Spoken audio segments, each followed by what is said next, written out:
ಇವತ್ತಿನ ಮುದ್ದು ಸೊಸೆ ಸಂಚಿಕೆಯನ್ನು ನೋಡಬೇಕಂದ್ರೆ ನಮ್ಮ ಚಾನಲ್ನ ಸಬ್ಸ್ಕ್ರೈಬ್ ಮಾಡಿ, ವಿಡಿಯೋನ ಲೈಕ್ ಮಾಡಿ.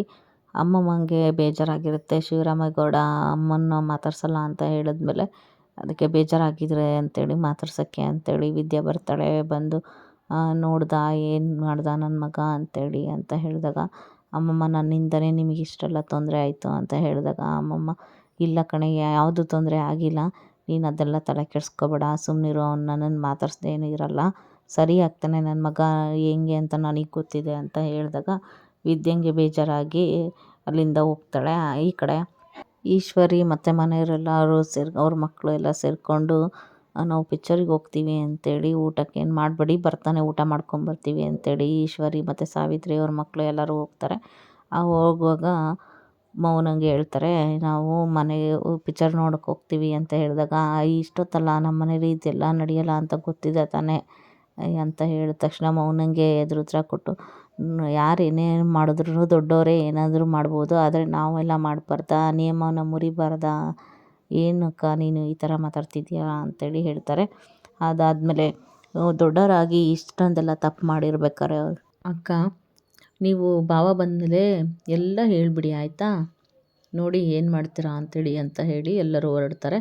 ಅವಾಗ ಹೊರಟಾದ್ಮೇಲೆ ಮೌನ ಅನ್ಕೋತಾಳೆ, ಇವರು ಇಷ್ಟೆಲ್ಲ ಮಾಡ್ತಾ ಇದ್ದಾರಲ್ಲ, ಇದು ಎಲ್ಲಿವರೆಗೂ ಮುಟ್ಟುತ್ತೋ ಗೊತ್ತಾಗ್ತಿಲ್ಲ, ಏನು ಮಾಡೋದು ಅಂತಲೇ ಗೊತ್ತಾಗ್ತಿಲ್ಲ ಅಂತೇಳಿ ಹೇಳ್ತಾರೆ. ಭದ್ರ ಅವನು ಯೋಚನೆ ಮಾಡ್ತಾ ಕೂತ್ಕೊಂಡಿರ್ತಾನೆ. ಅದೇ ಟೈಮಲ್ಲಿ ವಿದ್ಯಾ ಹೋಗಿ ಕಷಾಯ ತೊಗೊಳ್ಳಿ ಗೌಡ್ರಿ ಅಂತೇಳಿ ಹೋದಾಗ, ನೋಡು ನೀನು ತೊಗೊಂಡಿರೋ ನಿರ್ಧಾರದಿಂದ ಎಲ್ಲ ಏನಾಯಿತು ಅಂತ ಇವತ್ತು ಅಮ್ಮಮ್ಮಂಗೆ ಯಾವ ಥರ ಆಯಿತು ಅಂತೇಳಿ ಗೊತ್ತಿದ್ದಲ್ಲ. ನಾನು ಮಾಡಬೇಕಾಗಿರೋ ಅಂಥ ತಪ್ಪು, ನಾನು ಮಾಡಿದಂತಹದ್ದು ಎಲ್ಲನೂ ಈಗ ಅಮ್ಮಮ್ಮ ಮೈ ಮೇಲೆ ಹೇಳ್ಕೊಂಡ್ರು.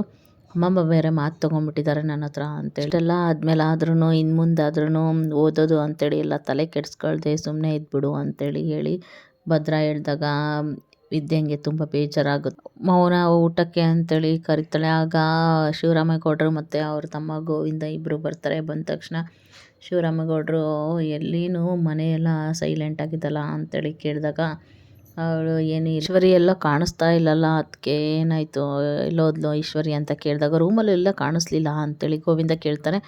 ಅದೇನಿಲ್ಲ, ನೀವು ಊಟ ಮಾಡಿ ಅಂತ ಹೇಳಿದಾಗ, ಏನೋ ಮುಚ್ಚಿಡ್ತಾ ಇದ್ದಾರಲ್ಲ, ಏನಾಯ್ತು ಅದಕ್ಕೆ ಹೇಳ್ರಿ ಅಂತ ಕೇಳ್ತಾರೆ. ಆಮೇಲೆ ಶಿವರಾಮೇಗೌಡ ಏನಾಯಿತು ಅಂತ ಕೇಳಿದಾಗ, ಫೋನ್ ಮಾಡ್ತೀನಿ ಇರಿ ಅಂತ ಹೇಳಿದಾಗ, ಫೋನ್ ಏನು ಮಾಡಬೇಡ, ಯಾಕಂದರೆ ಮನೇಲಿ ಯಾರೂ ಇಲ್ಲ, ಎಲ್ಲರೂ ಪಿಕ್ಚರ್ಗೆ ಹೋಗಿದ್ದಾರೆ, ಬರ್ತಾರೆ, ನೀವು ಊಟ ಮಾಡಿರಿ ಅಂದಾಗ, ಯಾರು ಹೋಗಿದ್ದಾರೆ ಜೊತೆಗೆ, ಸುಭಾಷ್ ಹೋಗಿದ್ದಾನ ಅಂದರೆ, ನಮ್ಮ ಮನೆಯಲ್ಲಿ ಕತ್ಲಲ್ಲಿ ಅದು ಹೆಣ್ಮಕ್ಳು ಅಷ್ಟೇ ಇಷ್ಟೊತ್ತಲ್ಲಿ ಪಿಕ್ಚರಿಗೆ ಹೋಗಿದ್ದಾರೆ ಅಂತ ಹೇಳಿದ್ರೆ ಏನಂತ ಅರ್ಥ, ಅಂದರೆ ನನ್ನ ಮಾತಿಗೆ ಇಲ್ಲಿ ಬೆಲೆ ಇಲ್ಲ ಅಂತೇಳಿ ಅರ್ಥ ಆಯಿತು ಅಲ್ವಾ ಅಂತೇಳಿ ಶಿವರಾಮೇಗೌಡಗೆ ಸಿಟ್ಟು ಬರುತ್ತೆ. ಅದೇ ಟೈಮಲ್ಲಿ ಹಿಂದ್ಗಡೆ ಅಮ್ಮಮ್ಮ ಬಂದಿದ್ಕೊ ಶಿವರಾಮೇಗೌಡಗೆ ಅವ್ರಿಗೆಲ್ಲರ ಮೇಲೂ ಸಿಟ್ಟು ಬಂದಿರುತ್ತೆ. ಅದೇ ಟೈಮಲ್ಲೇ ಅವ್ರ ಅಮ್ಮಂಗೂ ಕೂಡ, ನನಗೂ ನನ್ನ ನಂಬಿದವ್ರಿಗೆಲ್ಲರೂ ನನಗೆ ಮೋಸನೇ ಮಾಡಿದ್ರಲ್ಲ, ನನಗೆಂಥ ಕೆಲಸ ಮಾಡಿಬಿಟ್ರಿ ಅಂತೇಳಿ ಹೇಳಿ, ನಮ್ಮದವ್ರಿಗೆ ಮೋಸ ಮಾಡೋದೆ ಈಗಿಂದ ಇದರಲ್ಲಿ ಎಲ್ಲ ಆಗ್ಬಿಟ್ಟಿದೆ ಅಂತೇಳಿ ಶಿವರಾಮೇಗೌಡ ಹೇಳ್ತಾನೆ. ನಾನು ಸತ್ರು ನೀನು ಮಣ್ಣಾಕ್ಬೇಡ, ನಾನು ನೋಡಲ್ಲ ನಿನ್ನ, ನೀನು ಸತ್ರೂ ಅಷ್ಟೇ, ನಾನು ಕೂಡ ನಿನಗೆ ಮಣ್ಣು ಹಾಕಲ್ಲ, ನೀರು ಬಿಡಲ್ಲ ಅಂತೇಳಿ ಹೇಳಿ ಅಲ್ಲಿಂದ ಹೊರಟೋಗ್ಬಿಡ್ತಾನೆ. ಆಗ ಅಮ್ಮಮ್ಮಂಗೆ ತುಂಬಾ ಬೇಜಾರಾಗುತ್ತೆ. ಆವಾಗ ವಿದ್ಯಾ ಮತ್ತು ಚಂಪಾ ಇಬ್ಬರು ಸಮಾಧಾನ ಮಾಡೋದಕ್ಕೆ ಅಂತ ಬರ್ತಾರೆ. ಆವಾಗ ವಿದ್ಯಂಗೆ ಅಮ್ಮಮ್ಮ ಹೇಳ್ತಾರೆ, ನೋಡು ನಿಮ್ಮ ಮಾವ ಈ ಥರ ಮಾತಾಡ್ಬಿಟ್ಟ ಅಂತ, ನಾನು ಸತ್ತ ಮೇಲೆ ಯಾವ ಥರ ಕಳಿಸ್ಕೊಡ್ತಾನೆ ಮರ್ಯಾದೆ ಮಾಡಿ ಅಂತೇಳಿ ನಾನು ಯೋಚನೆ ಮಾಡ್ತಿದ್ರೆ, ನಾನು ಈ ವಯಸ್ಸಲ್ಲಿ ನನಗೆ ತುಂಬಾ ಕಷ್ಟ ಕೊಟ್ಬಿಟ್ಟ, ನಾನು ಬದುಕಿದ್ದಂಗೆ ನನ್ನನ್ನು ಸಾಯಿಸ್ಬಿಟ್ನಲ್ಲ ಅಂತೇಳಿ ವಿದ್ಯಾ ನೋಡು ಈ ಥರ ಮಾಡಿಬಿಟ್ಟ ಅಂತೇಳಿ ಹೇಳ್ತಾಳೆ. ಅದಾದಮೇಲೆ ವಿದ್ಯಾ, ಅಮ್ಮಮ್ಮ ಇದೆಲ್ಲ ನನ್ನಿಂದನೇ ಇವತ್ತಾಗಿರೋದಕ್ಕೆಲ್ಲ ಕಾರಣ ನಾನೇ ಅಲ್ಲ ಅಮ್ಮಮ್ಮ ಅಂತೇಳಿ ತುಂಬ ಬೇಜಾರು ಮಾಡ್ಕೊತಾಳೆ. ನಿಂದೇನು ಇಲ್ಲ, ನೀನು ಸುಮ್ಮನೆ ಇರು, ಸಮಾಧಾನ ಮಾಡ್ಕೊ, ನೀನು ಚೆನ್ನಾಗಿರು ಅಷ್ಟೇ ಅಂತ ಅಮ್ಮಮ್ಮ ಹೇಳ್ತಾರೆ.